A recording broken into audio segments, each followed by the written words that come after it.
Good afternoon, everybody. Thank you for joining. We'll get started here in about 2 or 3 minutes.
Good afternoon, everybody. I've got 1 o'clock sharp, so we're going to go ahead and get started here.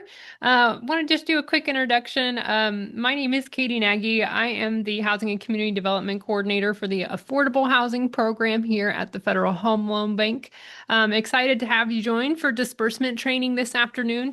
This is rental disbursement training, so if you are not working on a rental project, please shoot me an email. This training won't be as applicable to you if you're working on owner-occupied. We do have some recordings online from last week, though, from our training sessions that you can reference if you're looking to do owner-occupied disbursements. But this is our specific to rental disbursement training process. Gonna go over a few housekeeping things to just get us started. One thing I am gonna wanted to say hello via video at least, but I am gonna cut my video just to preserve the quality of our call as much as possible today. So want to do that real quick, but a couple of just housekeeping things out the gate for our training this afternoon. First, this presentation is being recorded and it will be posted to our public website. So you'll see that go up later this week and it will be publicly accessible to anybody who may want to reference back to this, or if you have anybody join your organization later or who would like to watch this presentation later, they're welcome to go check that out. In addition to the recording, we will also be posting the slides that I'm using for today's presentation. So don't feel like you need to write down every single little thing as fast as you can. We will post these to the website so that you can have those and share those with anyone who may find them helpful. Throughout our presentation today, please feel free to ask questions. We have the Q&A function. If you can use the Q&A function rather than the chat function, that helps me track questions a little bit better instead of kind of trying to scroll through the chat. So if you can use that Q&A function in your toolbar, you can submit questions into me at any point in time. I will take periodic breaks throughout the presentation to check through those questions and answer those live for you here. If I do miss any of your questions or don't have time to cover them all, feel free. I will give you my email at the end of this presentation. You're welcome to shoot me an email, give me a phone call. Happy to discuss any questions that we don't cover today.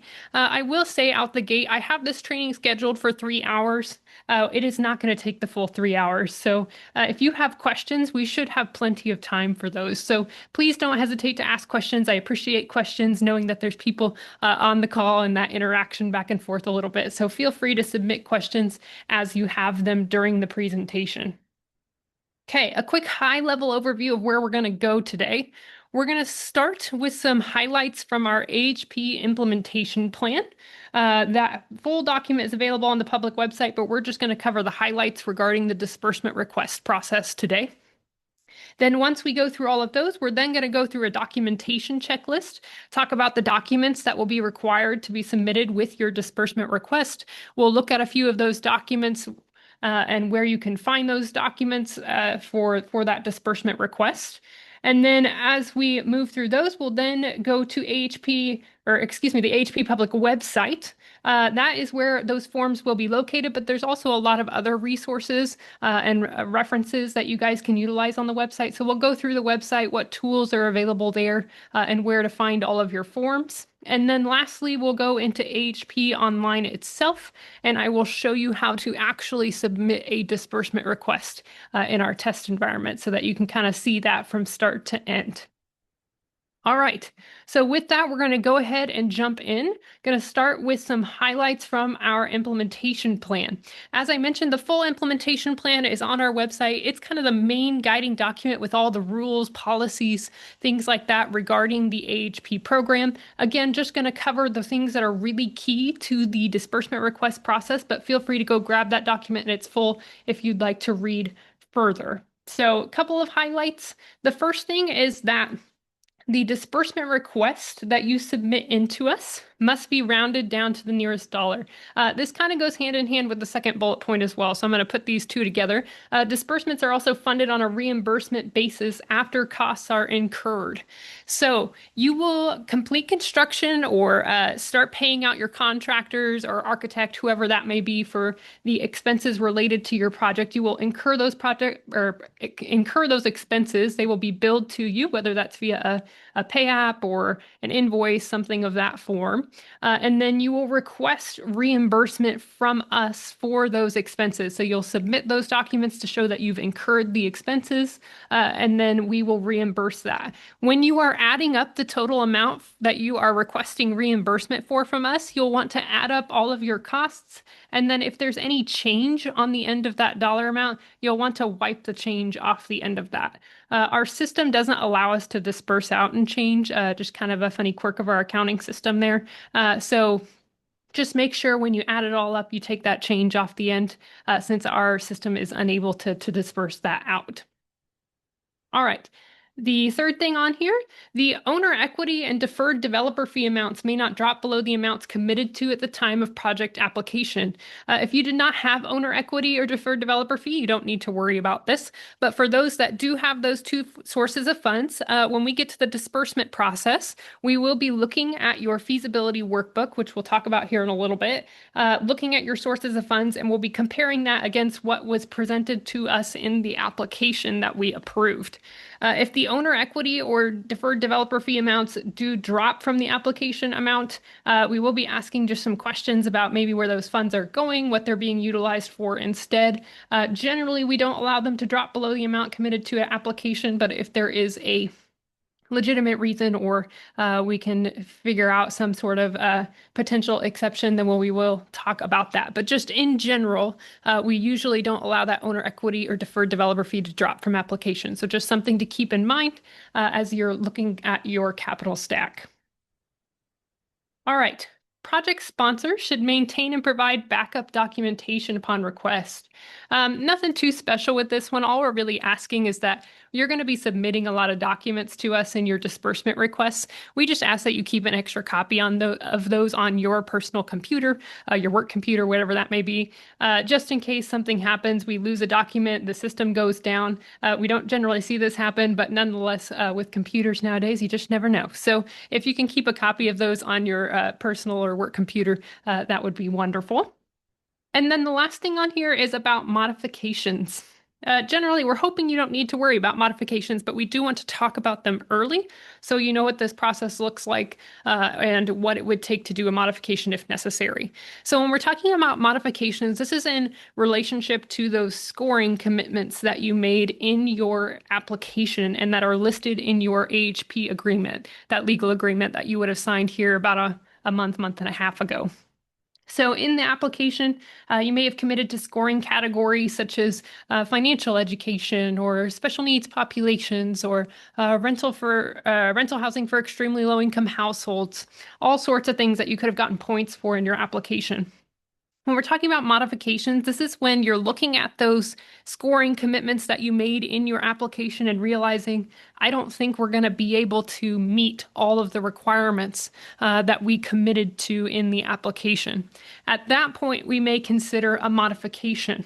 But a modification does require a couple different things. The first being an effort to cure and a good cause. So when we're looking at effort to cure, we're talking about we want to see the organization has put in the effort to try and meet the commitments that were made in the application. So, for example, if we were going to talk about special needs populations, so we want to see that you're partnering with organizations that may work with individuals that qualify under the AHP definition of special needs. You've advertised to those agencies, provided them materials for your property, things like that, to try and find individuals to move onto the property that meet that requirement. So once you have that effort put in, then good cause kind of goes hand in hand. So with that, we're going to say, okay, from that standpoint, we've put in the effort to try and get the applicants, and we're not coming out with any new applicants. All the applicants that are coming in are not meeting the requirements made in the AHP agreement. So once we have those two things, we've got effort to cure and good cause. Then the project also has to continue to score high enough to have been approved in the AHP funding round that you were funded in. So, like I said, those scoring commitments made in the application, when you made those commitments, you got points in the application for those commitments. So, if we reduce or remove a commitment, we also have to reduce or remove the points that the project received for that commitment. So, when we remove those points, we're going to look at the range of projects that we funded in the year that you were awarded. And this particular one, most of you all would be in the 2025 round, I'm assuming. You're the 2025 applicants. So we would look at the 2025 applicant pool, the projects that we funded, and we would make sure that when we remove those points, you still fall within the range of projects that were awarded in that year. If the project still falls into that funding range, we have an effort to cure and a good cause, then we have the potential to consider a modification. It will go to our management team. They'll make that decision at the end of the day, but those are the minimum requirements to be able to request a modification. So if you are realizing that you are not going to be able to meet one of those commitments, please reach out to us sooner rather than later so we can have a discussion, see if there's a way to fix it instead. That's, of course, the ideal path is if we can find a way to meet that commitment, but otherwise we can start discussions a little bit earlier about modifications if necessary. All right. Couple more things from the implementation plan. This is more on the legal end.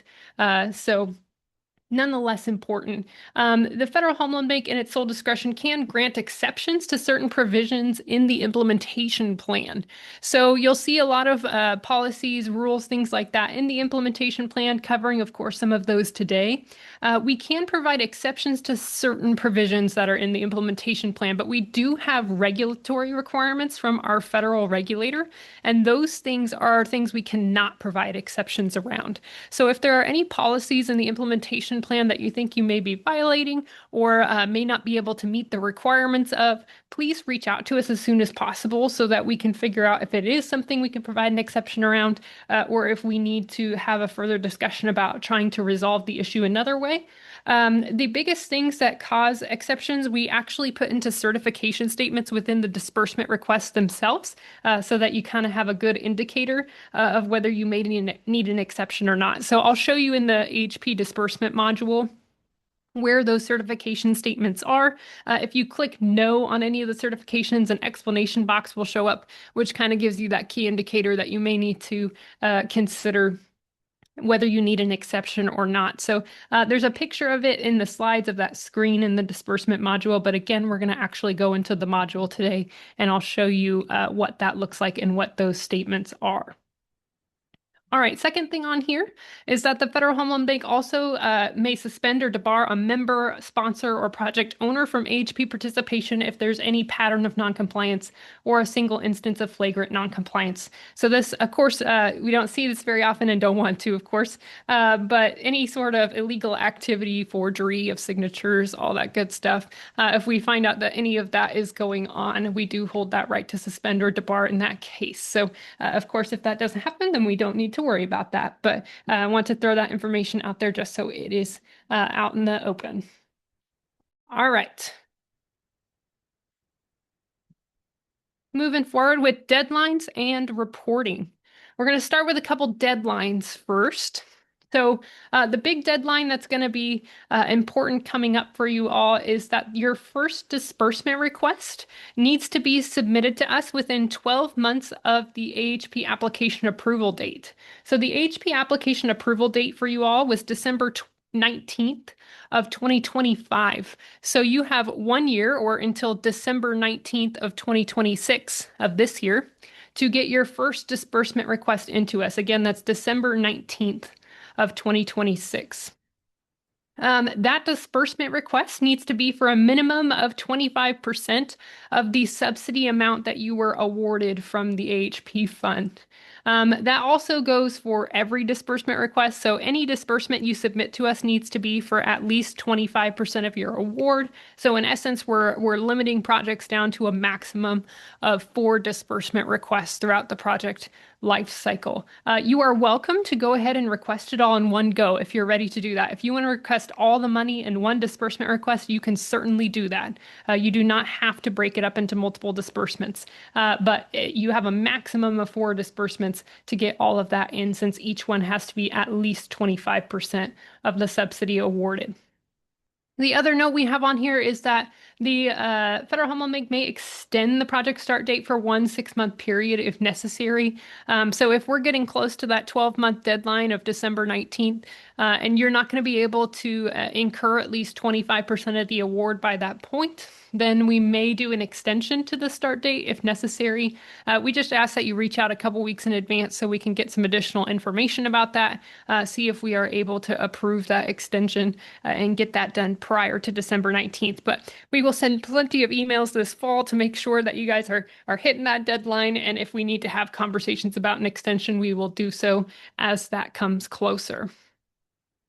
The second deadline here is looking way down the line towards the completion of your project, but all requests for disbursement AHP subsidy must be submitted within 42 months of project approval. So all the money needs to be dispersed out, whether that's in 4 disbursements or that's in 1 disbursement, needs to be out the door within 3.5 years of being awarded. So we're looking all the way out into 2029 for that. So June of 2029 is when you need to have all your disbursement requests submitted to us. Sounds forever away. It always seems to sneak up on us. The years go really quick. So just make sure you're watching that if you are planning to take a little bit longer to do your construction. Again, if you want to request all the money in one go and have it all dispersed out, a month from now, that's totally fine. But you need to have it all dispersed out or requested within that 42 months. From that point, we have another 6 months here at the bank to get that reviewed and the money out the door. So we want to see that by the 48-month deadline, we've dispersed all the money's gone out the door, and the project is complete. So we want to see whether that's a certificate of occupancy, if it's new construction or significant rehabilitation, or we'll have other documentation if you're not getting certificates of occupancy, and we can talk about that when we hit completion, but we'll look for a completion letter from a contractor or something like that to verify completion. So you'll need to be complete with your project and all funds dispersed no later than 4 years after project approval. So that'll be December of 2029. All right, so that covers our deadlines. Then we'll talk about reporting here. So there are a couple of different reports that will be applicable throughout the project life cycle. I'm just going to talk about a few that are applicable surrounding the disbursement process, particularly semi-annual progress reports. So semi-annual progress reports are due each January and July. You'll receive an automated email if you are a contact on your project, if you're selected as a contact. and it will let you know at the beginning of each of those months that you have a report due. These reports are very, very short, take maybe 5 minutes to fill out. We have a user guide on our public website that takes you step by step through how to submit that report. But what it is, in essence, is just a report that tells us where the project is at a high level overview. How much of your construction's done? What are you expecting your potential completion date to be? It just helps us make sure that our projects are staying on track to hit all those deadlines that we just covered. So a very quick overview for us of all of our projects. We do put all of our projects on disbursement hold when those reports go out. It's not a punitive measure by any means. It just makes sure that all the reports get in. So once you submit the report into us, you'll come off of disbursement hold and you can start submitting disbursements again. But you'll just want to make sure you submit that report as soon as you get that email. Then you can keep moving forward with your project as usual. The second thing on here is the project completion report. This is not going to be due until, of course, after project completion, as it indicates. So you will have to submit the project completion report within 1 year after the project completion date. This also has that reminder about we'll be looking for a certificate of occupancy or other documentation to verify completion. So that'll help us determine what that 1 year due date is. The project completion report is pretty extensive. There is a specific user guide available on our public website for that. And we're hoping to release some new training materials for that specifically. But so I'll show you where some of those resources are. But since that is not our focus today, we'll be focusing on disbursement requests specifically. I'm going to pawn that to a little bit later and just show you where a few of those resources are on the public website later. But just something to keep in mind. That's going to be your big culminating report where you'll verify all of those scoring commitments that you made, what the final costs are on the project, your final sources of funds, all that good stuff with the cost certification, and we get that project all wrapped up. The last thing that's not on here, which I do want to mention still, is long-term monitoring. So all of our rental projects do have a 15-year lien placed on them. We call it our real estate retention agreement, and we'll look at that RERA here in a little bit. But the long-term monitoring process happens after project completion reporting. So periodically, we'll review all of our projects to make sure that they're still in compliance with income requirements, as well as just some other legal certifications and things like that. But again, not going to cover that in great detail today since we're focused on disbursements for the time being. Okay. A couple of key milestones for the disbursement request process. So in order to submit your disbursements, we talked about that disbursement, you have to have the first one in by December 19th of this year. That disbursement needs to be for at least 25% of the subsidy amount awarded, which is that project start milestone that you're seeing on the left-hand side. But a few other quick milestones that you'll also be required to meet to be able to submit your first disbursement. All other funding source applications need to be approved when you submit your disbursement. So when we're looking at your capital stack and your sources of funds, we'll want to see at the time that you submit your disbursement that all sources of funds are approved. So we don't want to see applications at that point.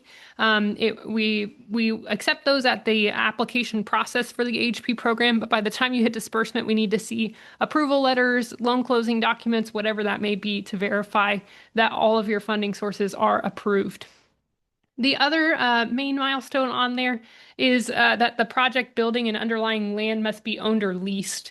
Of course, if it's new construction, then you won't have the building totally up for purchase. But for those that have acquisition costs in your feasibility workbook, as well as just the land purchase in general, if you did not have site control at the time of application, so say you were in a purchase agreement but hadn't closed on that agreement yet, or closed on the purchase or lease of the land yet, we'll want to see that you have closed on that by the time you submit your disbursement request. And we will be looking for documentation to verify that you are in an agreement for a lease or own the land at the time of disbursement.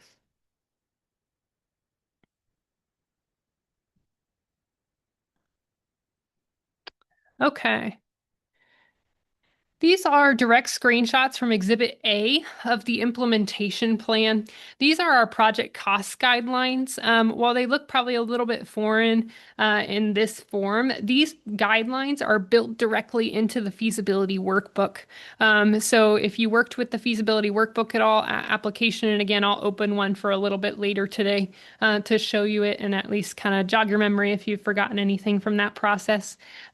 These are the guidelines that are built in regarding, this is regarding the development budget on this page. So things like contractor fees, maximum developer fees, all of that good stuff. I'm not going to go piece for piece through these, but definitely make sure you look through those guidelines and are familiar with those guidelines when filling out your feasibility workbook. If anything was outside of guidelines at application, we would have approved an exception for that at application, and you'll see those exceptions in AHP Online if they were previously approved. If they have been approved previously, then those exceptions carry through to the disbursement request as well. So again, I'll show you an AHP Online where you can see if you have any exceptions that were approved at application, just in case you're not sure. They're also listed in your AHP agreement. So if you look at that legal agreement you signed, I think it's page 2 or 3, depending on how much text was on page 2. You'll see a list of the exceptions. It's right before the signature page. You'll see those exceptions that were approved at application. Okay, so these are the guidelines regarding, again, the development budget. The next slide has the guidelines regarding the construction loan amount and permanent loan amount. In terms of loan fees and the interest rate, excuse me. So you'll see those guidelines there. Again, all of these are built into the feasibility workbook, and it will flag anything that is outside of guidelines. So if this feels a little too foreign or legal, you're welcome to just grab the feasibility workbook and check and see if anything's outside of guidelines in there. Okay, again, additional guidelines. There's a lot of numbers here. This is Exhibit B. So Exhibit B has all of our guidelines regarding the housing pro forma. So these are your pro forma guidelines. So make sure you check those out. I will note these guidelines are from the 2025 implementation plan. If you are tracking along in terms of our progress towards the 2026 round this year, you'll see that we released the 2026 implementation plan. The guidelines that you utilize will be specific to 2025. So you have to pull the guidelines from the 2025 implementation plan, not the 2026. The 2026 guidelines only apply to our current applicants that are coming up here this next July.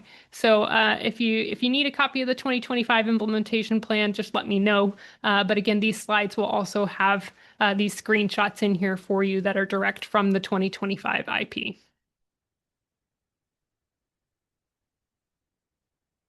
Okay. Couple of definitions. Again, not going to read these word for word, but there's just a couple big things that I want to point out regarding the definitions included here. The first being area median income, or AMI.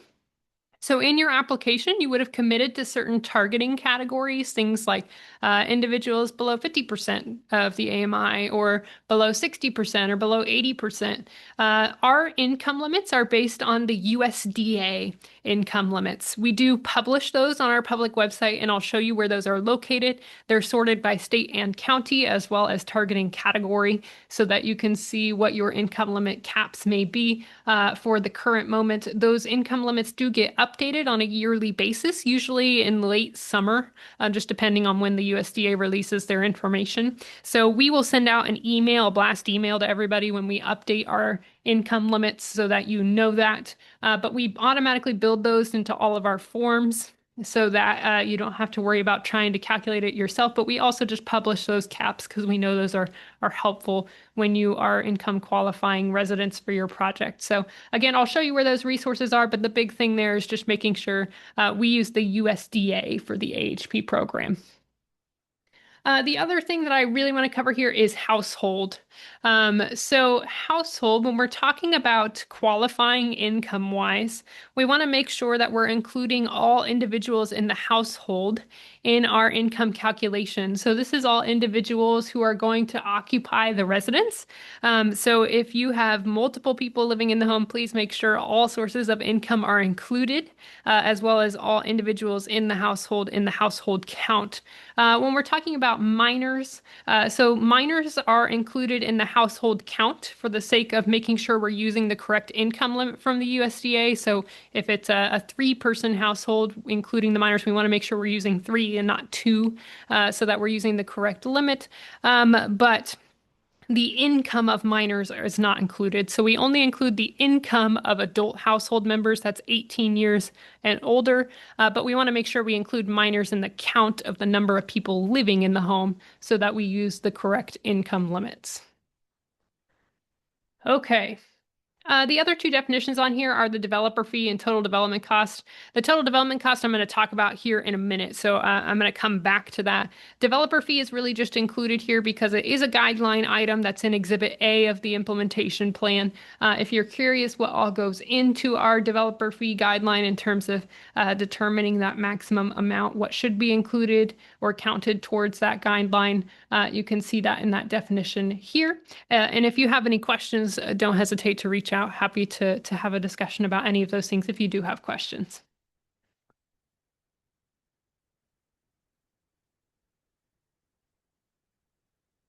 All right.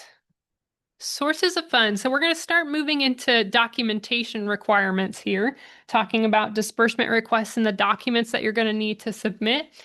First and foremost, want to talk about sources of funds.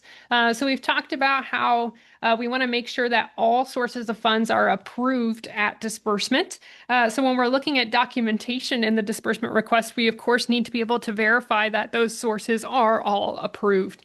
So the documentation that you provide for each funding source needs to verify the amount and the loan terms, if applicable. So things like your interest rate, your amortization, things like that as applicable for all those sources of funds. And this includes construction financing. So if you have any sort of construction loan or similar, a bridge loan, things like that, we'll be looking for loan documents to verify the amount and final loan terms on that construction financing. Again, making sure that loan terms include that interest rate, the loan term itself, the rate, the fees, the monthly debt service, if it's permanent financing. We want to be able to verify, in essence, all the information that you're entering in the feasibility workbook. Um, Again, all sources need to be approved by the time you're hitting disbursement, so please make sure that that is true. A small caveat here, I just wanted to make sure to say anybody that has fundraising as part of their capital stack, we consider fundraising to be approved when all the funds are pledged. So you need to have all funds pledged in the least by disbursement submission. So you don't necessarily have to have the check in hand, but it does need to be pledged in writing or some form to verify that that has been quote unquote approved. And then last but not least, if finalized documentation is available, please make sure to provide it. While we may only require a minimum of some document to be provided to show it's approved, if you have official loan closing documents already or things like that, please make sure to provide those. That just helps expedite our review and prevent additional questions, things like that. So if you have new information or finalized documentation, please provide us the most recent information to help us with our review and expedite our review on our end. Okay, we already covered the owner equity and DDF amount requirement. Again, if you have any questions about that, please let me know. So the last thing on this slide is about member financial participation. So for those that committed to the member financial participation scoring commitment, again, you can find in your AHP agreement if that applies to you. But this is that requirement that the member provide a loan or some sort of construction financing that totals at least 5% of the total development cost. So that's why the total development cost definition was on the slide prior to this. When we're looking at total development costs, this includes all non-residential costs, if there are any, as well as just full cost on the whole. So this isn't just the AHP funded cost, this is total development cost from the development budget. So the amount of financing provided by the member needs to be at least 5% of that TDC. So when we talk about that, we want to make sure, especially if you have construction financing, this you have to draw down in an amount that's at least 5% of the TDC. So just holding a construction loan and not utilizing it does not count towards this commitment. You do have to draw on the loan in an amount that's at least 5% of the TDC. And this is 5% of the TDC at completion. So we're going to look at your total development costs when you submit your project completion report. We're going to take 5% of that and make sure that your loan financing that you have drawn on is at least 5% of your total development costs at completion. So please make sure you're aware of that and keeping track of that. You don't have to have drawn down by the time you submit your disbursement, but you do have to draw down of that at least 5% by the time you hit completion. So we'll be looking for it at disbursement to see if you've already drawn in an amount that exceeds that, and we can kind of set that to the side. But if you haven't, we may remind you and just let you know, hey, make sure you draw down on that loan before you hit completion to meet your member financial participation commitment.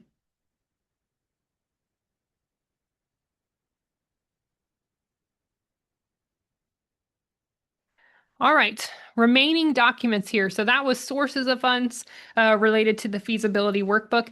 These are all the other documents that you're going to potentially need to submit with your disbursement request. We are going to look at a few of these templates just to refresh your memory if you have seen them before, or get you slightly familiar if you have not seen these forms before. We're going to start with the disbursement and PCR feasibility workbook. If you worked on the application process at all, the feasibility workbook will look very familiar. So I'm going to go ahead and pull one open real quick just so you see it and know what I'm talking about if you're unsure.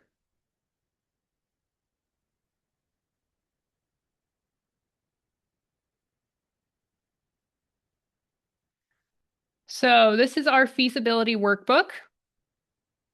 For those that have had prior years projects, talking like 2024 and prior, you may have noticed during the application round that we did make some pretty significant changes to the format of this workbook. We have applied that down to some of our prior year projects. So any 2023 or 2024 projects, if you submit a disbursement here in the near future, you'll notice that the feasibility workbook has been updated to a very similar format as the 2025 feasibility workbook. So just be aware of that if you do pull a form here in the next few weeks and it looks a little bit different. Trying to condense down the information we need and make it easier to use. So hope that it's been easier for you in this process. If you did work on the application for the 2025 round, though, this workbook will look nearly identical to the one you used for the 2025 application. We do ask, though, that you don't just upload the application workbook again. We want to make sure that you're going through this workbook before you submit your disbursement, that you're updating any numbers. If costs have changed, if your sources of funds, your capital stack has changed at all, we want to make sure that you've made those changes in this feasibility workbook so that we have the most recent information and are reviewing the correct financing. So please make sure to check through that. I'm not going to go through in great detail the feasibility workbook, but just want to give a high-level overview for those that may not have seen this quite yet. First tab is project information. This is just general information, project name, the county, state, all that good stuff, as well as some just square footage numbers and things of that form. The second tab is your development budget. This is going to be your costs here. If there is non-residential space, you'll answer the question at the top and this column will unlock so you can put non-residential numbers in. The feasibility workbook, if you do have non-residential space and you don't enter any numbers in this column, it's going to automatically assume a square footage basis calculation for the non-residential amounts. So it will look at the square footage of non-residential space you put in this project information tab against the total square footage of the building, and it will portion out a section of those costs towards non-residential. You can override any of those numbers just by typing over them. If they're not accurate, that's just fine. So feel free to override that if you do have non-residential space. Okay. Then we get into our sources of funds. Again, this is going to be your capital stack, all of your financing sources. You're going to start with permanent financing. If you have any existing debt that you're carrying through, so if you have old USDA loans or something on the property, things like that, that have carried through or from an acquisition or something of that form, you'd put those in here. And then the construction and interim financing. So This is where we'll be checking to make sure if there is any construction loan financing, we have documentation to verify the information put down here for those sources of funds. Next is going to be your housing pro forma. So this is our 15-year projection for the expenses, the income and expenses on the project. We will be comparing anything that you put in here to what you provided at application. And if there are significant changes, we may ask questions or ask for additional documentation or financials, things like that to justify any changes that may have been made. But that's kind of in general what we're looking at. If you have any questions about this, I know there's a lot going on. The big key thing is you can see up in the upper left, any cells that are blue are indicated to be things you would enter. You can enter freely any number in those cells. Anything in orange has a pre-calculated formula in it, but it can be overridden. So if the number that's showing up, the calculation that's happening doesn't appear correct or accurate to your project, you can override any numbers that are in orange. And then the yellow ones are locked down, so they cannot be changed. If there is anything that seems inaccurate, though, just let us know. Okay. The services pro forma. If you have any supportive services as part of the project, and we do identify what that may be here, then you will put those into the chart that will show up if you answer that question yes. So kind of similar to the housing pro forma, but this is specific to those supportive services if that applies. And then the last tab here, there's nothing you need to do on this tab, but when I mentioned earlier those Exhibit A and Exhibit B feasibility guidelines, those project cost guidelines, those are all built into this tab. So this tab looks back at all the information you've entered in the other tabs and makes sure that you are within guidelines for all of our project cost guidelines that are in the implementation plan. If there is something that is outside of guidelines, you'll see red text show up off to the right-hand side, and it will tell you what's outside of guidelines and will ask you to enter an explanation in AHP Online. So again, I'll show you in AHP Online where you can see if you had an exception already approved, the applicant the disbursement request. But if you have anything that's new that shows up when you update your feasibility workbook, then that's something that we will be asking for an explanation for in regards to why it is outside of guidelines. All right. So again, that's just high-level overview of the feasibility workbook. If you need a copy of your feasibility workbook from the application, just shoot me an email after the training, and I'm happy to provide you a copy of your feasibility workbook. Again, please don't just upload the workbook from application to the disbursement request.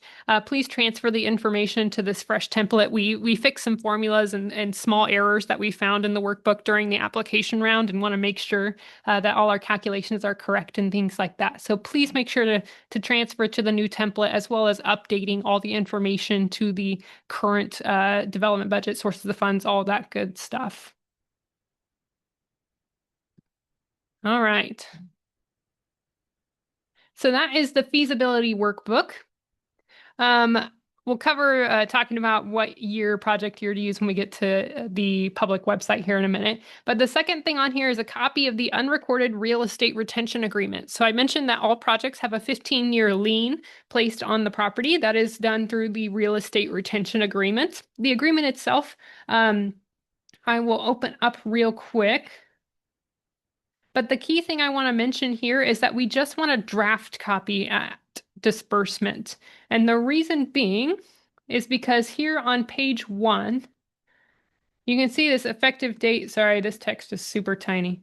But what this text is telling you is to insert the project completion date here as the effective date. But of course, we don't know what the project completion date is until the project is complete. So this document, we don't want it executed, no signatures. We don't want it recorded with the county yet because we can't finalize this agreement until we know what the project completion date is. So when you submit this agreement into us at disbursement, all we want you to do is to fill out the information on pages 1, 2, and 6, which is written into my slides apart from the project completion date, of course, but everything else you can enter, their member name, their address, sponsor name, address, all that good stuff, the subsidy awarded. This is just your state, the property, or excuse me, the property location with the city and state. And then you'll skip all the signature pages for now because we don't have that project completion date. And you'll go to page 6, which is Exhibit A, where you'll enter your legal description for the property if you have it. If you do not have the final legal description yet, then we can add that later as well. So again, just fill out pages 1, 2, and 6 apart from the project completion date. No signatures. Do not record it. Correct, so that when the project is complete, we can just insert that completion date, have people sign, get it recorded with the county, and you'll submit the final recorded copy with your project completion report.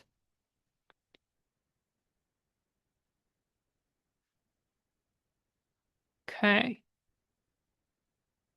So that is our retention agreement. Oh, got a note. Audio's going in and out a little bit. Okay. If it keeps going in and out, I'll try and make some adjustments here, but I may switch my audio to a different setting if it keeps causing that to happen. So we'll give it another minute or two here and see if it situates itself. But if it doesn't, let me know and I'll see if I need to switch my audio to another microphone here. Thank you for letting me know.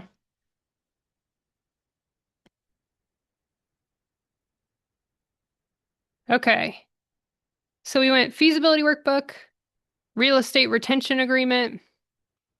Now, documentation verifying the costs have been incurred. So I mentioned earlier, this is a reimbursement program, so you'll incur your expenses and then you'll submit documentation to verify that those costs have been incurred. So documentation can include things like invoices, pay applications, things of that form, whatever you have on hand to verify that those costs have been incurred. There is one upload box for this information. So you'll want to make sure you combine all the information together into one PDF or a zip folder or whatever works best for you to be able to upload that and give that to us. And again, when you add all of that information up together, all those amounts up together, please make sure to wipe the change off the end so that the system doesn't get upset about trying to disperse and change. Okay. So costs have been incurred. Site control documentation. This is just applicable to those projects. If you did not have site control at application, we will need documentation to verify that you now have site control. So again, that's verifying that you do own the land at this time, or that you are in an executed lease agreement for the land. So if you did provide it an application, we can most likely pull it forward. You are, of course, welcome to upload it again if you have it on hand and would like to do that to save us a little time. But of course, we're happy to pull that forward from the application if we already had it. So, but again, if you did not verify site control at the time of application, we do want to see that you do have site control at this time. All right. Scope of work documentation. Generally, this is not needed unless there is a large change to the scope of work since the most recent review, which would have been application for you all. So and when I'm talking about large changes to the scope of work, if you change the color or material of the shingles or something that you're using for the roofing, that's not what we're looking for. It's things like if you decided, okay, we actually don't need a new roof at all, we're going to do new windows instead. That would be a large change to the scope of work, which we would want to review and approve prior to having that done. So if you have any large changes to the scope of work, please submit a scope of work document, a scope of work change document. I'll show you where that template is on the website so that you can submit that if you do have any large changes. Again, we don't see this too often where we need it, but if you have any questions about whether or not you need to submit change of scope documentation, feel free to let me know. Is audio still going in and out? I'm going to keep going, but feel free to shoot me a message. Just want to make sure that it is working okay for y'all. Okay, so we have getting down to the last two here. Documentation verifying acquisition costs in the feasibility workbook, if applicable. So in the feasibility workbook, in the development budget, If you have acquisition costs for the land or the building, we do need information, documentation to verify those costs. You may have, again, provided that application if the purchase had already happened. Oh, still got some issues with audio. Okay, thank you for letting me know. I appreciate that. I'm gonna switch my audio to a different mic real quick. Just give me like 15 seconds here to switch it, and we'll see if we can get this to work better.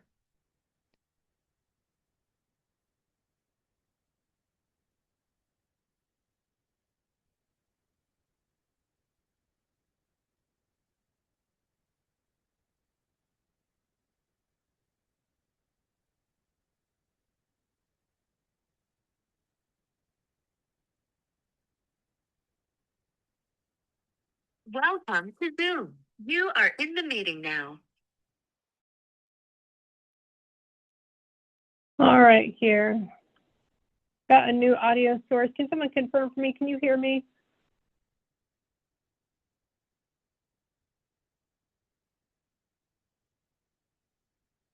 Nothing yet. We can hear. Okay, perfect. Thank you. I appreciate that. Thank you so much. I appreciate that. Apologies. We'll see if this works a little bit better. If it doesn't, please feel free to throw something in the chat and let me know. I appreciate your feedback on that. Okay. So going through the last few documents on this list here.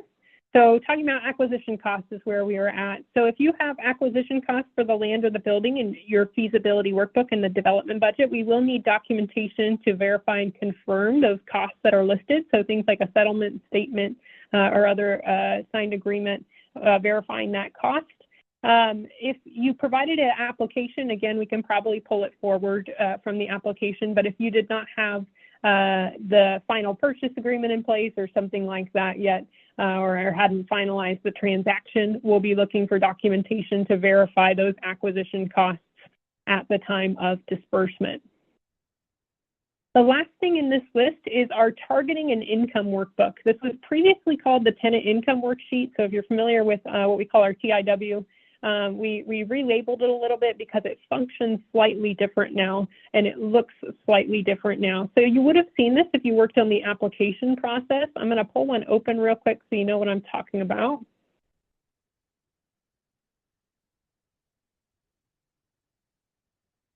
So here is our targeting and income worksheet. So the first thing you'll need to do is fill out information on this first tab. Again, generic information about the project, and then what your targeting is. If you're unsure of what your targeting it is in the it's in AHP Online. It's also in the AHP agreement, that legal agreement you would have signed. So you can find it there, or again in AHP Online to figure out what information to enter here. Once you enter all the information here, the big key question is it's going to be asking you if you are occupied, or if your project is currently occupied. Of course, for new construction projects, that'll be no, since the units won't be built yet. Yes, for those that have been in operations, and based on the information you enter there, it will decide which tab of this workbook that you have to fill out. So there's the rent roll worksheet as well as the rental project worksheet. If you, let me show you real quick what that looks like. We'll unlock here. Enter some random information. Here we go. So once you enter information here, you answer if it's occupied or not and put in your targeting. It'll tell you which tab of the workbook to fill out. So now it's telling me I need to go to the rent roll worksheet. This may look familiar as the tenant income workbook that used to be on our website, if you were familiar with that. So this is the tab you fill out if you are occupied and do have actual tenants living on the property. So it gives us your rent roll, the individuals living on the property, their unit number, their actual income that you've certified, and what their rents are. So you'll fill this out if you are occupied. If you are not occupied, then you'll fill out the rental project worksheet. This worksheet used to be in the feasibility workbook if you're used to the old templates of the feasibility workbook, but we transitioned it out to here to help kind of smooth over information regarding total income. So you'll fill out this tab if you are not currently occupied, if you're new construction, things like that. So you'll fill this out. Both tabs have a highlighted box. Again, if you did the application, you're probably familiar with this, telling you that this amount should be used for the year one scheduled residential rents in the feasibility workbook. So in the housing pro forma of the feasibility workbook, it's going to ask you to put in your scheduled residential rent for year one. That's going to come from this workbook, depending on which tab you fill out. Again, it'll be highlighted and has this little note on it telling you to utilize that number in the feasibility workbook. So this template will be required for all disbursement requests. This also applies down, again, if you have 23 or 2024 projects that have transferred to the new template, you will also be filling out this workbook just as a heads up for those that do have older projects. But again, for 2025, this is the format you would have seen at application and still carries through to the disbursement module. Okay. So that is the targeting and income workbook. So that finishes our list here. I did get a question in the chat. Once we receive a disbursement request, how quickly is payment sent? Good question. We do get this one a lot. It is highly dependent, which I know you don't, is not the answer we're probably looking for. Highly dependent on how much follow-up we have to do. So if the disbursement request is pretty clean, we don't have a lot of questions off of it, we don't have to do a lot of back and forth to get new documentation, we'll sometimes see somewhere around 30 days. But if we have to do a lot of back and forth, then it can take upwards of 60, 90 days, things like that, depending on how long it takes to get all that information back and forth and get the disbursement cleaned up to a state that we can get it approved. All our disbursement requests, once they are submitted to us, they go through 2 reviews to make sure that we're dotting our I's, crossing our T's here.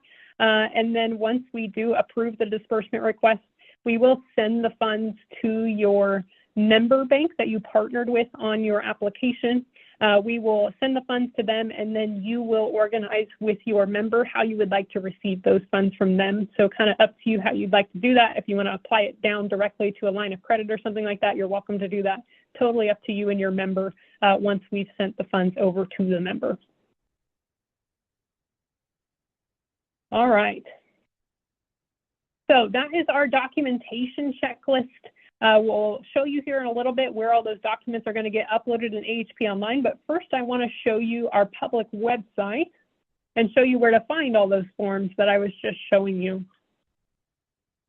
So this is the website. If you haven't seen it before, this is FHLBtopeka.com/AHP.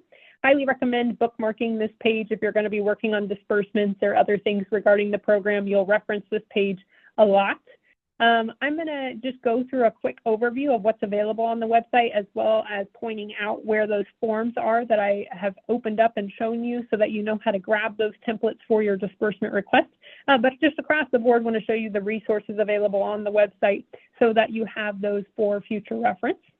So the first thing on the website is our just generic information about the program as a whole.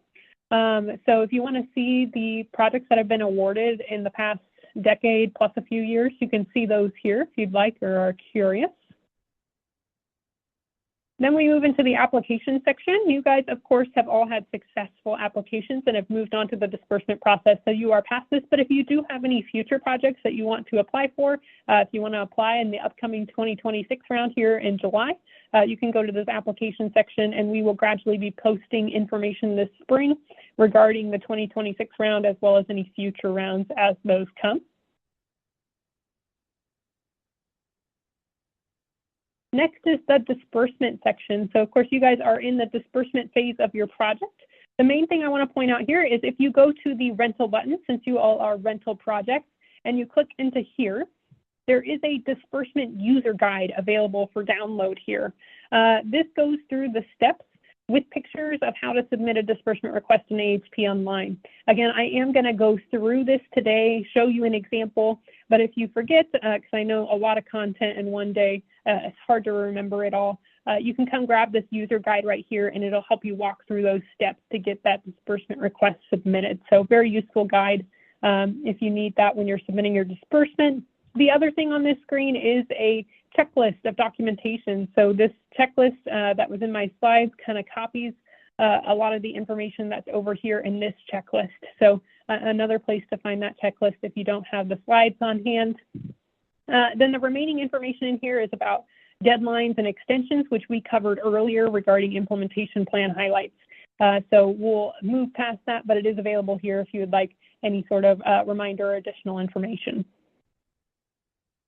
Okay, we're going to go back to the main landing page. Going to go back to the disbursement section where we were. There are tabs over here on the left if you need to skip directly to a section like I just did.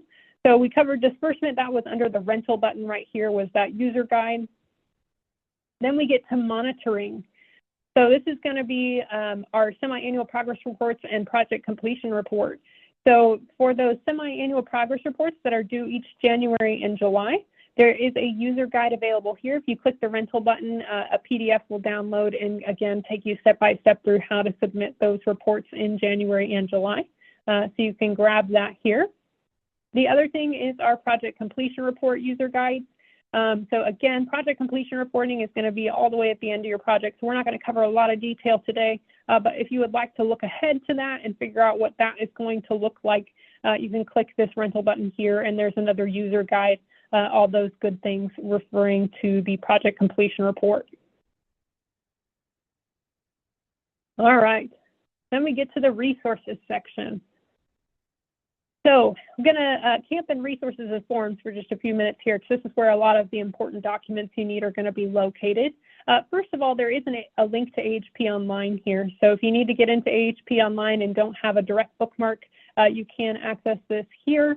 There also is a link to Proofpoint. For those that have used Proofpoint with us previously, there used to be a button over here in the left-hand panel for Proofpoint. We did remove that. And we changed it to just have a link right here in the resources section. So if you have been looking for Proofpoint, this is where we relocated it. If you need access to Proofpoint, you will have to request that from us. What Proofpoint is, I should back up a little bit here. Proofpoint is our secure email portal. So if you have any information you need to send to us, a lot of times it's like pay documents, pay stubs, tax returns, things of that form that have personally identifiable information, things that we want to protect. You can send that through our secure email portal Proofpoint so that we keep that information as secure as possible. Again, if you do need access to that portal, just shoot me an email and I will get you a code or a login to go in and sign up for an account. Once you have signed up for an account, then you can use this link right here to log back in whenever you need to send us anything through that portal.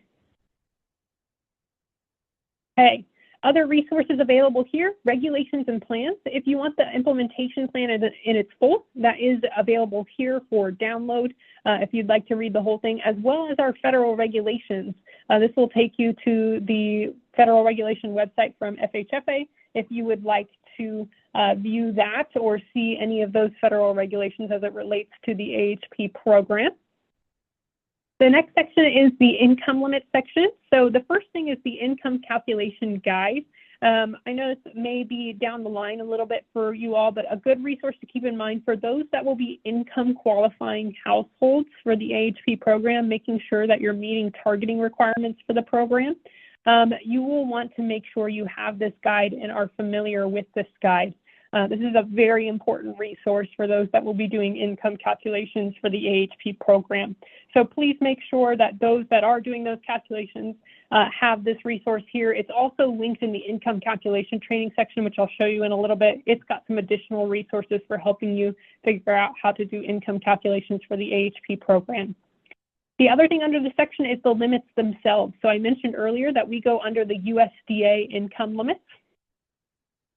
These limits are posted here under this tab. It'll download an Excel spreadsheet, again, sorted by state and county, as well as targeting category. So these are those income limit caps that we update on a yearly basis. So you can grab the current limits here if you would like to view those for your specific county. Then we have tools. So if you have anybody that needs to sign up for an account in AHP Online, there is this registration user guide here. I will note that projects are limited to a maximum of 2 lead sponsor contacts on any given project. So you can have 2 people that are able to access AHP Online, submit reports, things like that. If you have if you need to switch users or if you need to add a user, things like that, this is the user guide to help sign up for an account. And then if you need help getting that new user attached to the project, just let me know, and I am more than happy to help with that. Then the last thing I want to cover here is the scoring commitment user guide. So at disbursement, we are not going to verify that you've met your scoring commitments yet, because especially for our new construction projects, there's a lot of scoring commitments you can't meet until you actually have tenants on the property. So it's really impossible to meet those commitments until the project is occupied. So we verify all the scoring commitments at project completion reporting, but it is good to get ahead of the game and make sure that you have all your documents ready to go for when you do start moving tenants onto the property. So this scoring commitment user guide goes through each of the scoring commitments available in the implementation plan and talks about the acceptable documentation that we will take for each of those commitments at project completion reporting. So I'd highly recommend pulling this guide, help you figure out what kind of documents you may need to include as part of your intake or other processes to make sure that you're ready to go when you do hit project completion reporting. Okay, got a question. Will we need to use Proofpoint to upload documents for disbursement? No, so you'll upload all your documents and stuff via AHP Online for the disbursement request. So AHP Online in and of itself is a secure portal, so you don't need to use Proofpoint for that. But I will say once you do submit the disbursements into us, they do go into a read-only format. So you will not be able to edit them any further once it has been submitted to us. Your reviewer, so your disbursement will be assigned to a reviewer here at the Federal Home Loan Bank. That reviewer, if they have any questions or need other documents, they'll reach out to you via email requesting whatever they may need. And if you need to send them something back that has personal information in it, you'll want to use Proofpoint in that case. So really, Proofpoint is just restricted down to when you need it for the back and forth that occurs after you submit your disbursement or your project completion report, things of that form. So that is the case when you would need to use Proofpoint. Good question. All right. That is the resources section. Homebuyer education is related to our owner-occupied projects, so I'm going to skip that there. And we're going to go to forms. So when you get to the form section, this is where you're going to find all those templates for the documents that I was pulling up earlier from our documentation checklist. You'll want to make sure when you get to the form section that you scroll down a little bit further and go to rental disbursement forms. So this header is going to be what you're looking for. The first thing that you'll notice is there are 5 different feasibility workbooks. So when you're looking at this, please make sure, assuming that you were awarded in the 2025 round, that you use the 2025 projects feasibility workbook. These feasibility workbooks, again, are programs to have all of the guidelines and things like that applicable to the specific year you were awarded. So you want to make sure that you always grab the 2025 projects feasibility workbook for your 2025 project. Even once you release 26 and 27, you'll always use 25 for your 2025 project. So if you do try to use one of the other templates, AHP Online will get upset when you try to upload it and will throw an error and tell you that you have the wrong workbook. So please make sure you grab the correct template when you are working on that feasibility workbook. All right, the other documents that are here, the change of scope workbook. Again, if you have a major change to your scope of work, this is the workbook you'll want to fill out. Pretty basic, just makes you outline the specific information regarding what kind of work you're planning to complete and what you removed. So you can grab that workbook here. Again, that's only for major changes to scope of work though. So if you just had some minor adjustments, then that's not what we're looking for there. But any major changes, you'll want to grab that workbook. Then we have the real estate retention agreement. So you can get the template here. Again, you're just filling out pages 1, 2, and 6 apart from the project completion date. You are not getting it signed. You are not having it recorded yet. You are just filling out the basic information on those 3 pages and then submitting that draft with your disbursement. Last but not least is that targeting an income workbook. So you'll want to make sure to grab that here, fill it out, get the applicable tab, and then you'll use that workbook to figure out what your scheduled residential rents for year 1 should be in your housing pro forma of your feasibility workbook. Okay, the remaining forms down here, if you get curious, would like to see them, the monitoring forms are for project completion reporting, so you can look ahead and look at those if you would like to. And then our modification request form will instruct you if you do need to utilize that if a modification is necessary. All right. Income calculation training. Mentioned earlier, the income calculation guide, very useful tool for those that will be calculating income for our program. The other thing available here is a few video tutorials. In the income calculation guide, we state what kind of documents are acceptable to verify each type of income, as well as how to use our in-house income calculation workbook to calculate income. So our rental projects are not required to use our income calculation workbook. There is one available under the monitoring section, but these are really great tools for making sure that you're calculating income the same way that we do and are following our standards.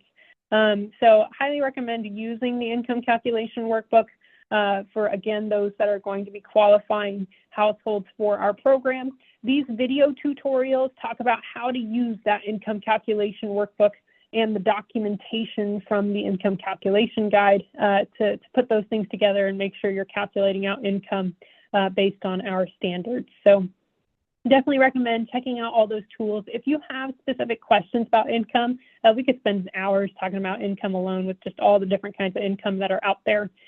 So feel free to reach out to us, ask questions. We're happy to help you however we can if you have any questions regarding income or a specific circumstance that you may find yourself in with a tenant.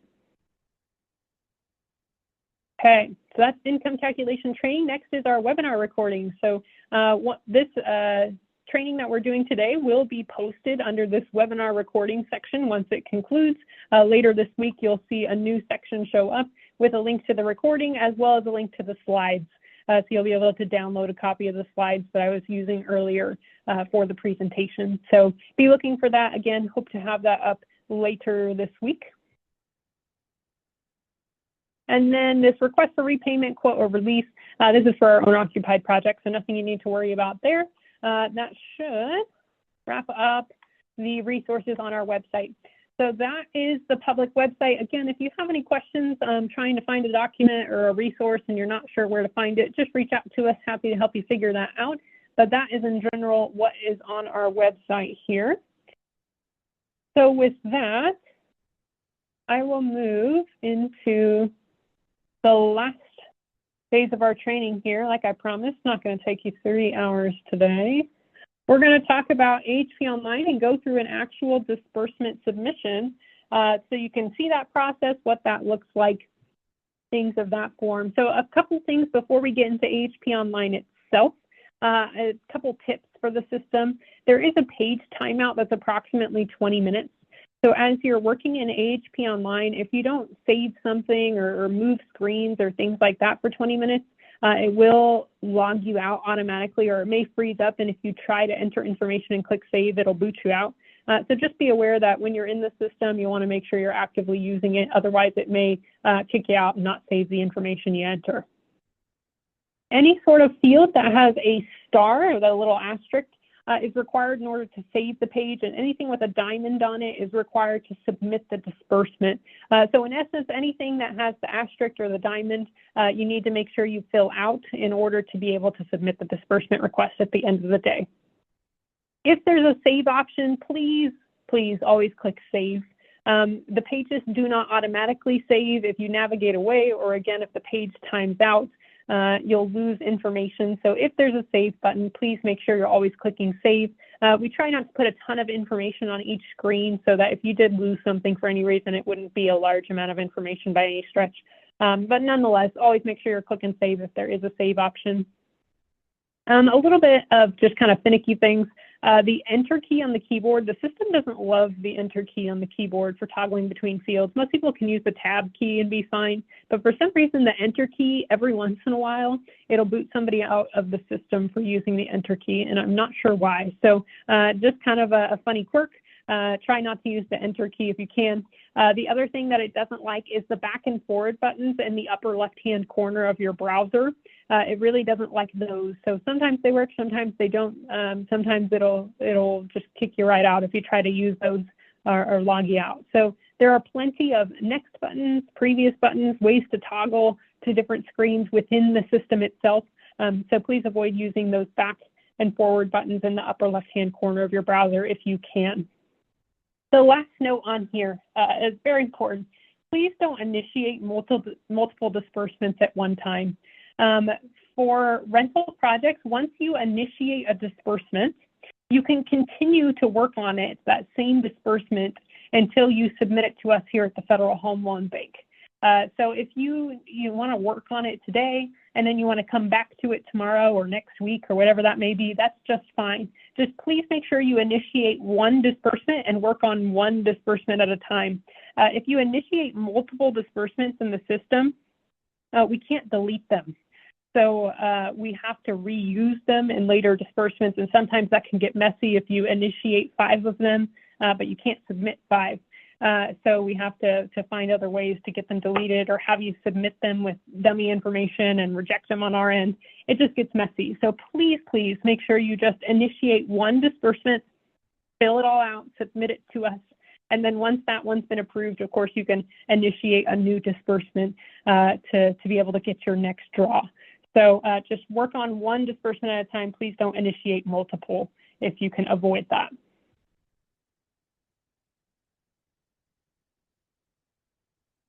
If you had any consultants that were working on your application with you that were entered as input contacts at application, they will no longer have access to the project in AHP Online. They would have only had access to the application itself.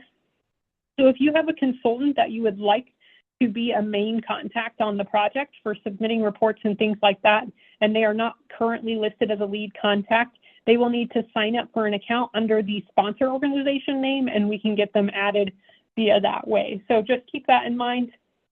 If you have any questions about who your contacts are or getting those switched, just let me know.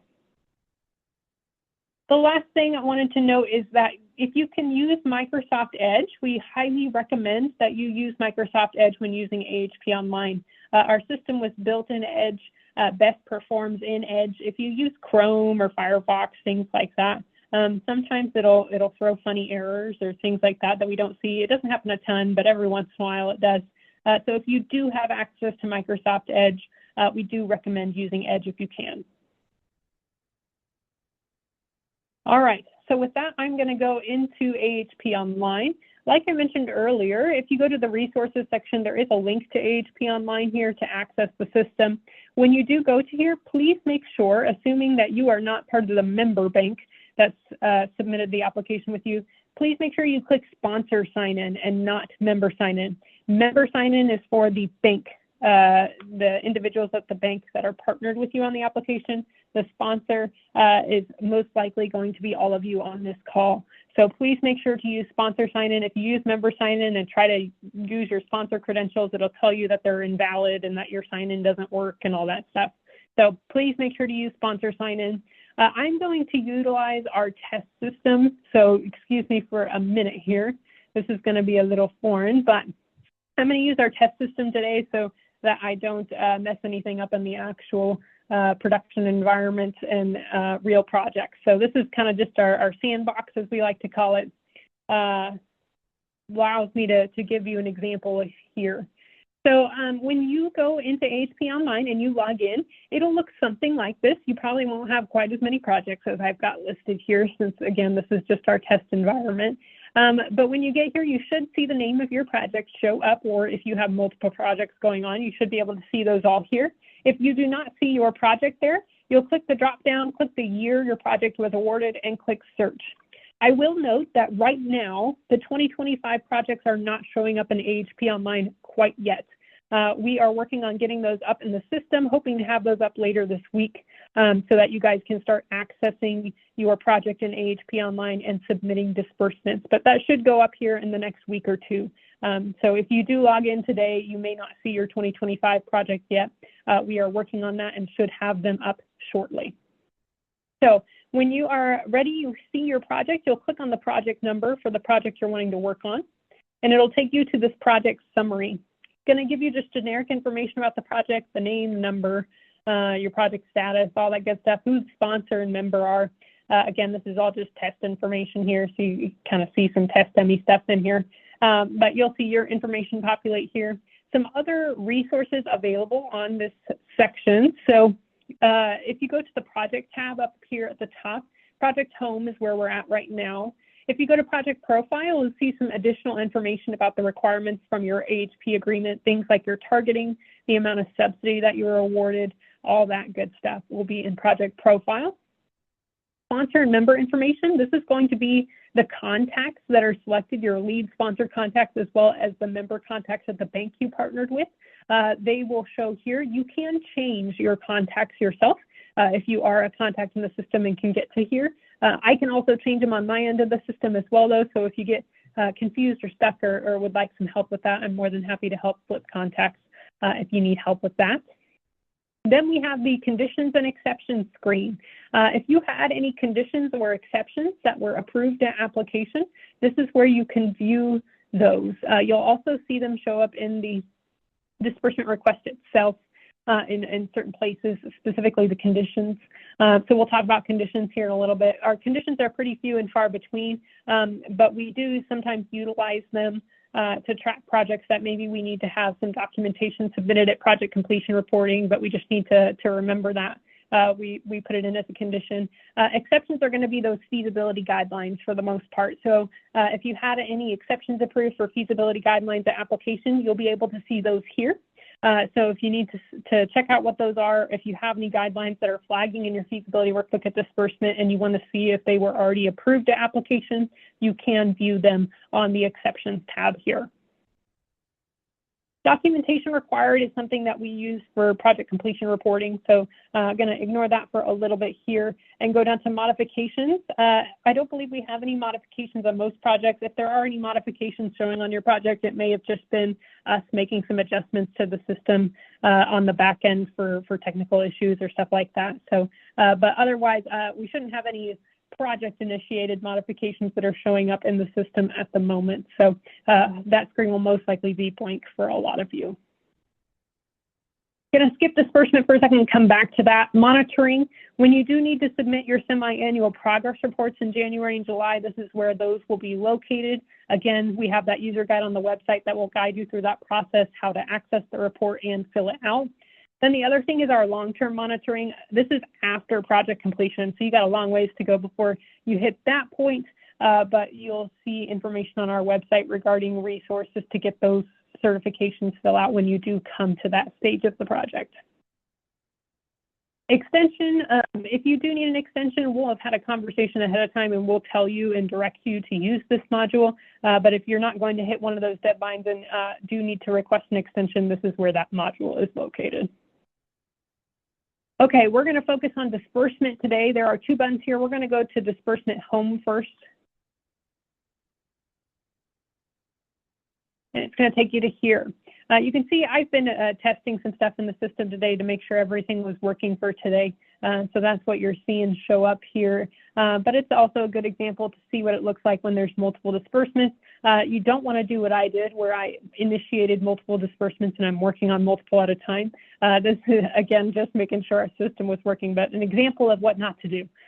So please make sure that you just have one pending disbursement at any given time.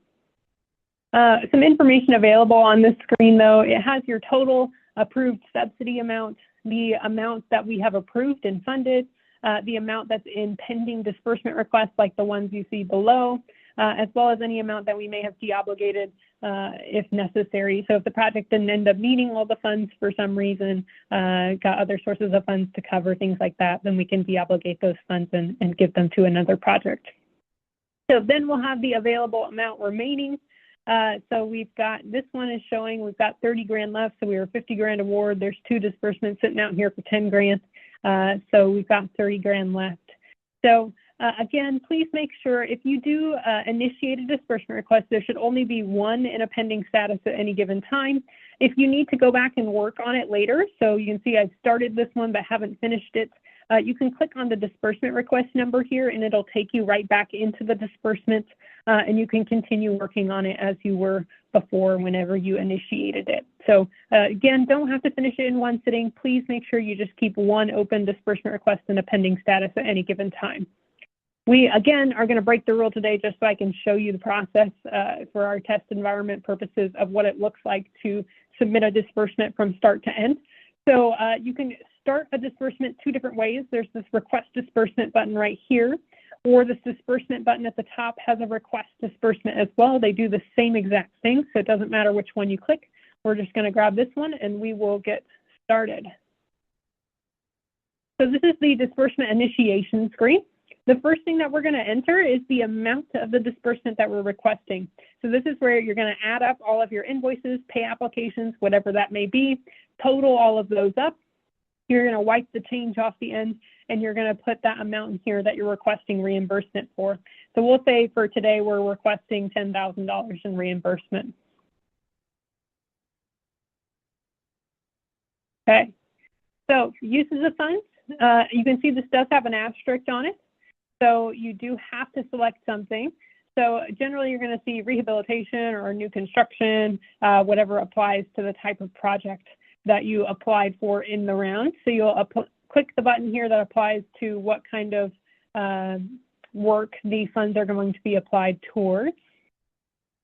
And then it's going to say requested funds will be dispersed to, and it's going to have your member name here instead of this test customer to. It's going to have your member bank. So again, that's just indicating that once the funds are dispersed, it's going to be dispersed directly to your member bank. And then you will coordinate with your member bank how you would like to receive those funds from them. Last thing it's going to ask is this is the final disbursement request for your project. If this is not the last disbursement request for your remaining funds, you'll be clicking no. But if it is that last disbursement, then you'll click yes. If you accidentally click the wrong one, it's not a big deal. We can fix it in our end of the system. But just generic question, nothing happens if you click yes versus no. Just a piece of information for us to track. Okay, so once I have everything with an asterisk filled out, then I can click submit. And when I do that, assuming I've successfully filled everything out, it should request assign a 5-digit number to my disbursement request. So when I was talking earlier about being able to go back into the disbursement and continue to work on it, this is the disbursement number that you'll refer to and click on from the disbursement home screen. So from here, I'm going to click continue, and it's going to take me to disbursement request home. So you'll see there are already some green check marks here. This first green check mark is the screen that we just filled out. So that's why we got a green check mark here. The condition screen down here, this project does not have any conditions, so the system automatically approves that screen. If you do have any conditions, then you'll see a red X here as well. But assuming you don't, which a lot of you probably don't, you'll see this green check mark automatically appear. At the end of the day, what we want to see is green check marks all the way down. We have to have green check marks all the way down to be able to approve this disbursement. If there are any red X's or yellow check marks, that means you need to go back into that screen and fill out additional information to be able to complete the screen. You do not have to complete these screens in order. You can go out of order. You can start with the import spreadsheet screen and then back up to site selection or things like that. You can kind of bounce around if you would like to do that, or you can do them in order. I'm going to go in order just for the sake of clarity today. But again, feel free to go out of order if that's you receive documents kind of out of order and want to start uploading them before you have everything ready to go. To go to the different screens, you can click any of the blue buttons here, or you can go to the disbursement request drop-down at the top and click any of the buttons up here above. Again, do the same thing. So since we finished the first screen already, I'm going to start at site selection, and we will walk through these screens here. So site selection, you should see an address automatically populate that you provided an application for the site of the property. The first thing it's going to ask you is if there's been a change to the project site or location. If there have been no changes, things like that, then you'll click no, and this will be a pretty quick process. But if you come down here, you can see right now we just have test in here. But if you may have let's say you have an empty lot that you were utilizing for your project, and you may have put like the intersection right here that's closest to the lot or something like that because you don't have a street address yet. If you do receive the street address and are ready to update this site to show the actual street address instead of just whatever intersection or placeholder you would put here, then you could put yes here, and then an edit button is going to show up. And you're able to click this edit button here, and it will take you in, almost there. Sorry, sometimes it takes a second to load some of these screens.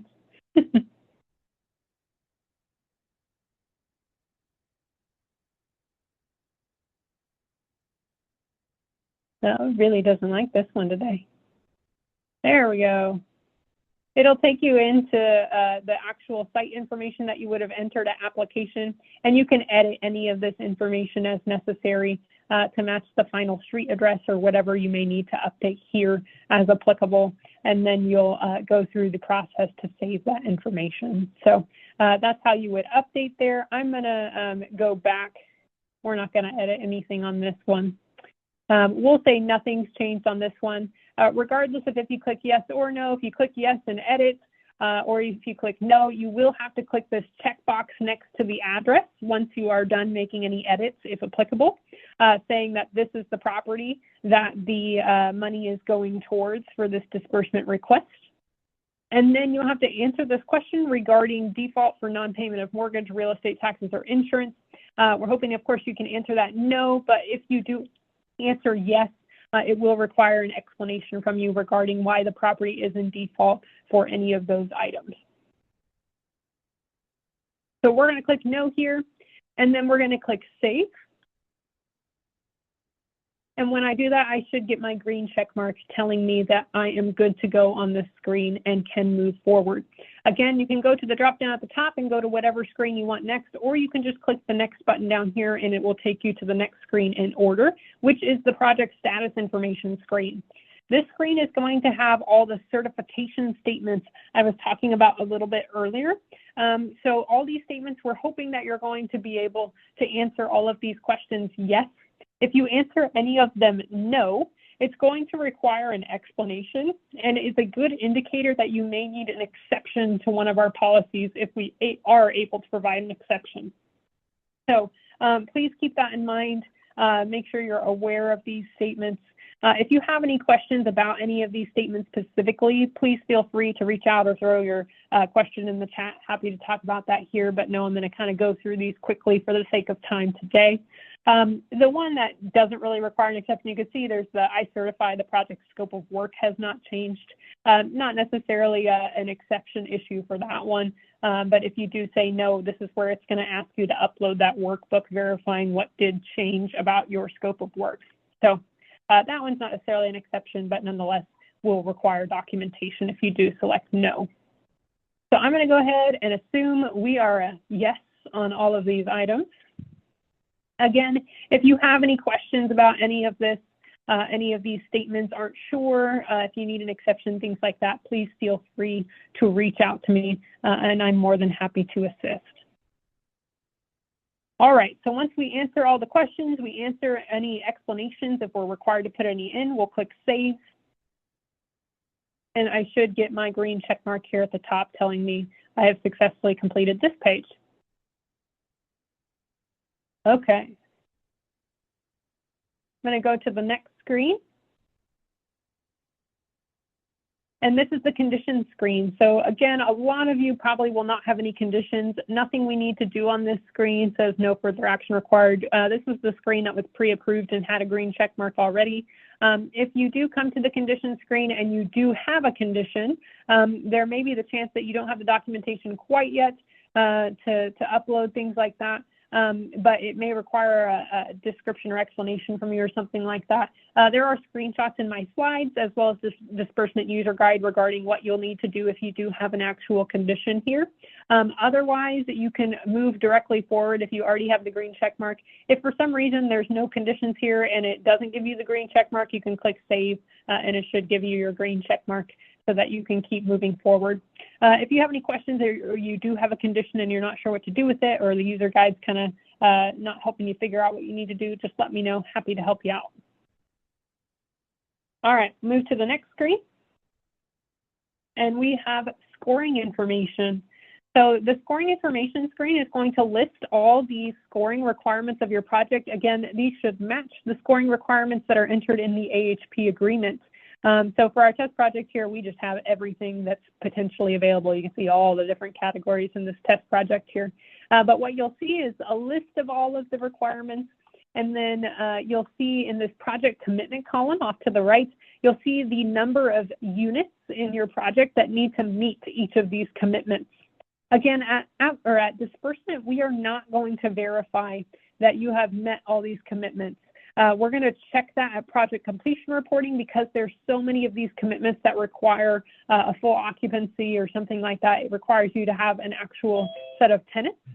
So if you do not have any tenants yet, then of course you won't be able to verify the information that is in here. So what we want you to do for the purposes of the disbursement is to go to this question at the top. It says the scoring commitments listed below remain applicable and will be fulfilled. We're hoping you're going to be able to answer that yes. When you do that, you will see a bunch of check boxes and upload boxes appear.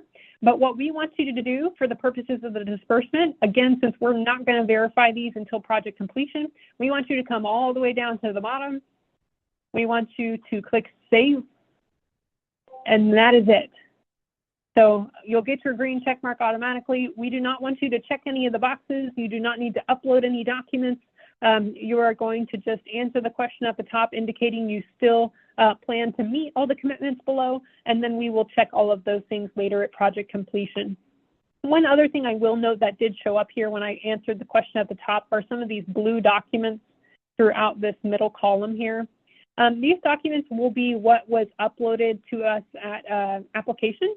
So if you would like to refer back to the documents that you provided at application for any reason, you can download them off the screen and view those here if you would like. But again, just kind of an optional extra piece of information there. Otherwise, we're leaving this all blank. We are saving and we are moving forward to the next screen.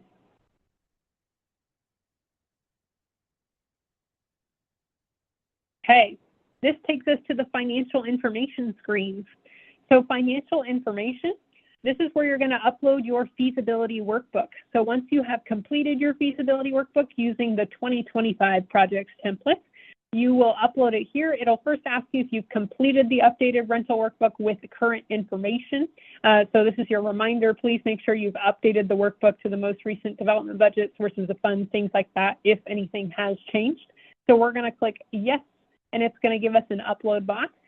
We're going to upload. I pre-filled one out before this training today just so it would upload for us here.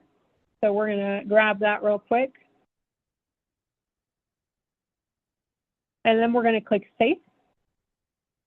Sometimes this may take a few minutes to load here just because there's a lot of information in the workbook that it's working through. But give it a second here. Assuming that I have correctly filled out the feasibility workbook, I should get my green check mark here. But I will note, oh, there we go, perfect. So I got my green check mark here indicating I filled out my workbook correctly. The system, if there is something wrong with your workbook, it's pretty good at catching whatever the issue may be. And it will give you an error box kind of in the same spot that this green check mark box is here. But it's going to be a yellow box with a red outline on it, and it'll tell you what the issue is. Again, the most common issue is that you're using the incorrect year for the feasibility workbook. So you're using the 2024 workbook for a 2025 project. That's the most common issue that we see. But if you have any other issues or you can't figure out why your feasibility workbook's not uploading, let me know and I'm happy to assist with that. Once we do have a workbook successfully uploaded, we'll move to the feasibility analysis screen. This is where anything that is outside of guidelines is going to show up. You can see that the workbook that I have uploaded here does not have anything outside of guidelines, so it says that there's no issues that were found. It does say no action is required on this tab. That's kind of not true. You do have to click Save to get the green check mark to show up for you so that you can submit the disbursement, but that is all you have to do. If you do have anything outside of guidelines, I can show you a quick screenshot of what that looks like here. Again, this will be included in those slides that are available on the website. So this is what it looks like if you did have anything outside of guidelines. You'll have to click the explanation button here, and then when you do that, this box will appear. You can put in your explanation in that box down below. You'll click Update Feasibility Issue, and then you'll move through those as necessary. You'll want this explained column to have yes all the way down for anything that's in here. Again, if any of these exceptions were approved to application, it may even pre-populate the explanation for you that we were provided an application. That is possible. Sometimes it pulls that forward. But if not, then you can put in the explanation down below, either the same thing that you put at application or that it was previously approved in another review. So just be aware of that. Make sure you explain each of those if they haven't been explained prior, so that we can review those and determine if an exception is necessary. All right, so that is feasibility analysis. We then move to commitment letters. This is the screen where you're going to upload documentation for all your sources of funds. So permanent financing, construction financing, any sort of loans, grants, all of that is going to go here.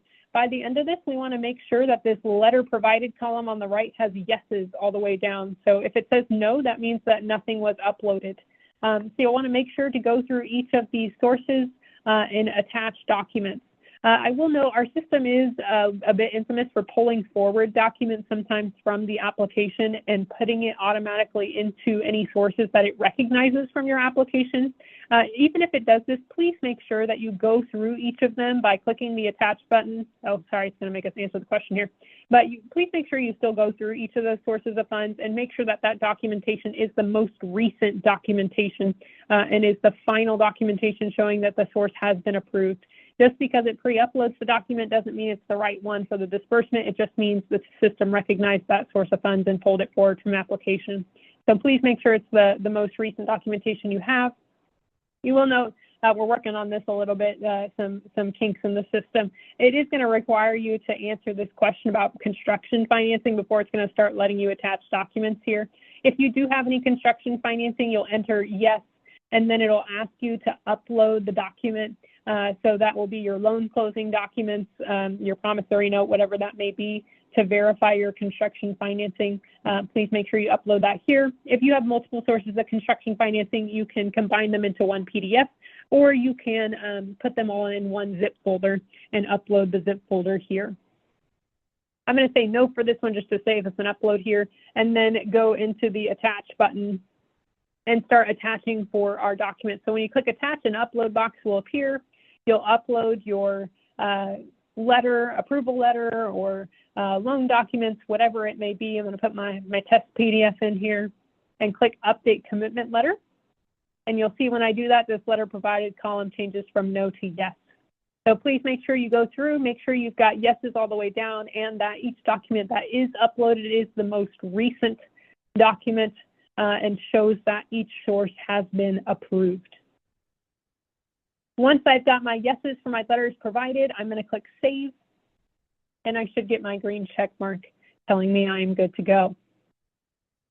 So with that, I'm going to move to the next screen, which is our final screen in the disbursement request. So pretty painless, move pretty quickly through these. This is where you're going to upload all the other documents that we talked about that we have not uploaded yet.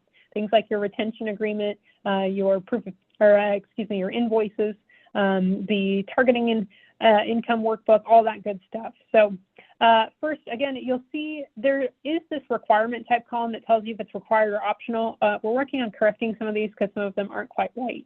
But it is right for the ones that are required. It's just that some of the optional ones should also be required.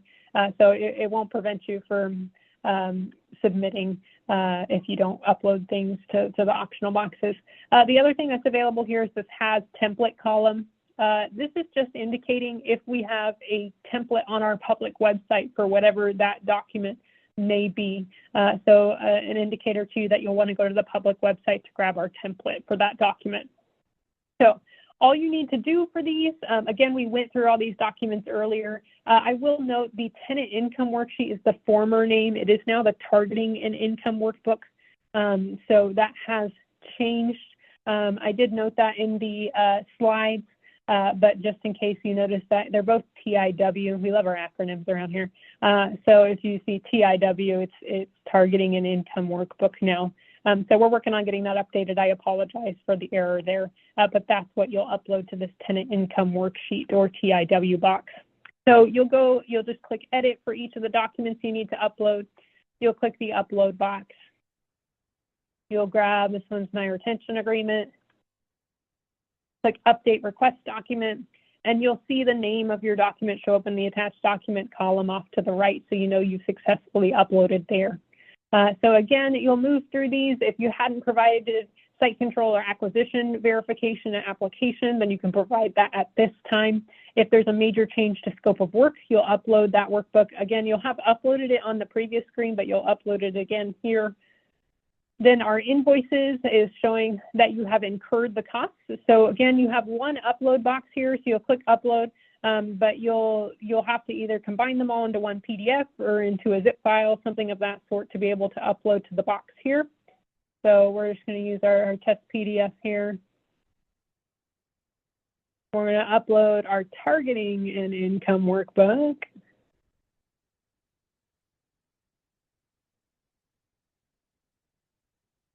And then there is this note for operating financials. We don't require operating financials any longer, but if you have a major change to your housing pro forma, to the income and expenses on your project in year one from what you provided to us at application, and you are in operations, we may ask for a copy of the operating financials to help us figure out what happened or why those changes may have occurred. So if you are aware, if you did upload or update your feasibility workbook using a set of financials, a specific set of financials, you are welcome to upload those here to help us figure out what those changes might have been. And then there's this last box for miscellaneous documents. If there's anything you need to provide to us that may not fit into any other category or isn't uploaded anywhere else, but is important for the review or pertinent information, you can upload that to the miscellaneous box. Down here is the project documents section. The project documents are not anything you need to edit or anything like that. They are just here so that you can reference them, download them throughout the entire project lifecycle. So the only document that you'll see in there at the moment is your AHP subsidy agreement. So the legal agreement, again, that you signed here about a month or two ago, that will be uploaded to the system for you, and you can click view and you can download that document if you'd like. This is just our test system, so there's nothing uploaded here. But yours will have your actual agreement that you can view and download if you do not have a copy already. There may be other documents that start showing up in this section. Sometimes we'll upload stuff on our end of the system that we just like to reference throughout all the different disbursement requests. So you may see things show up here, but there's nothing you need to do with them. They're just for our reference as we move throughout your project life cycle so that we see them show up in every single review that we do. All right, assuming we've got everything we need to upload it here, we're going to click Save, and we should get our green check mark verifying that we are good to go. So from here, I'll click Next, and it's going to take me back to my disbursement request home screen. I've got green check marks all the way down, which means I should be good to approve this disbursement request. Even though I have green check marks, you can still go back in and edit things if you need to, so it's not going to freeze it up or anything until you submit it to us. But if you have any yellow check marks or red X's, then you'll want to make sure to go back into those screens and finish them so that you can approve the disbursement. Once you are ready to approve the disbursement, you'll click Approve down here. It'll bring up a set of legal certification statements asking you to verify and certify the information above. You'll want to be able to answer yes to those. And when you do, you'll see that the disbursement is going to go from a pending status to a sponsor approved status. You'll also see a note show up above telling you to complete the request, you need to contact your member to review and submit. So once you have sponsor approved the request, we will not have received it quite yet at the Federal Home Loan Bank because your member bank also has to approve the request. Now, it tells you you need to contact your member. When you approve the request as a sponsor, an automated email gets sent by the system to the member contact, letting them know that they need to go into the disbursement and approve it as well. There's nothing they need to fill out or anything like that.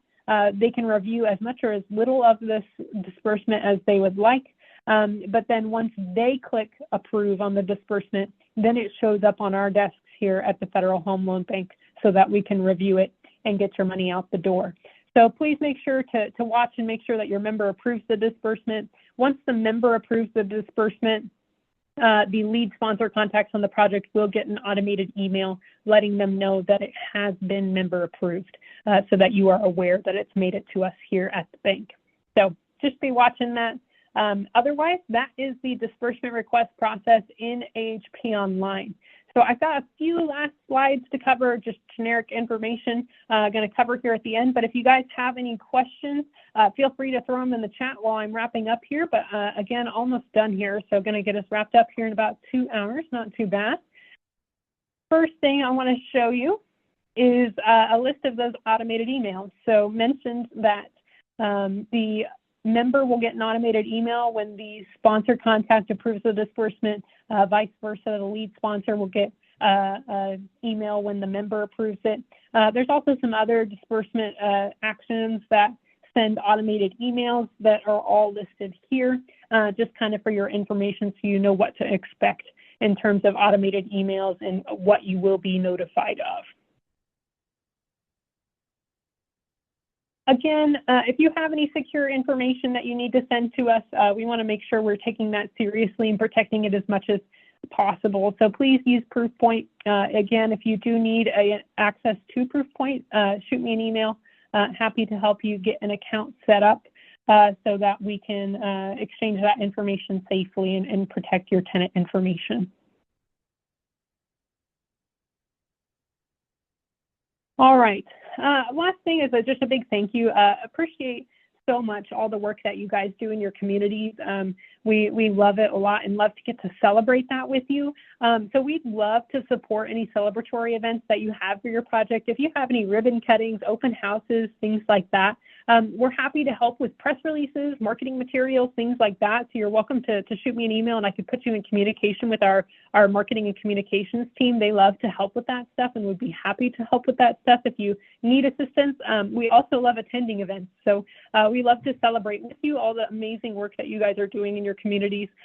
So happy to attend those and would love to celebrate with you if you do have any occasions that we could attend for.